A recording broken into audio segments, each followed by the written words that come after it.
Planes are arriving and departing from YVR Airport as frequently 4 years ago. With the worst of the pandemic now behind, passengers are filling the terminals of the airport once again. It is also being expanded while still providing the same quality experience known to passengers.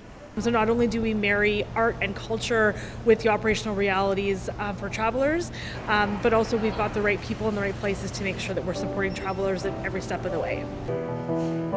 Recently, YVR announced a new plan in response to criticism of how airports around the country handled major weather events like snowstorms last winter. We're seeing our airline partners use different size of aircraft and change their schedules accordingly. So we're seeing same numbers of passengers, but more aircraft on our airside than before. Before the pandemic in July 2019, 2.6 million passengers went through the airport. That number went down to 332,000 during the pandemic, but it's now back up to 2.1 million passengers as of last year. The airport is almost back at pre-pandemic levels, but they have to go through a few more challenges in the next few months.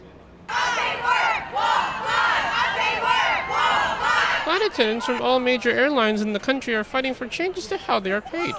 CP's airline division held rallies at airports around Canada, including Vancouver, to express their demands. What we want to get for our message out is flight attendants are safety professionals.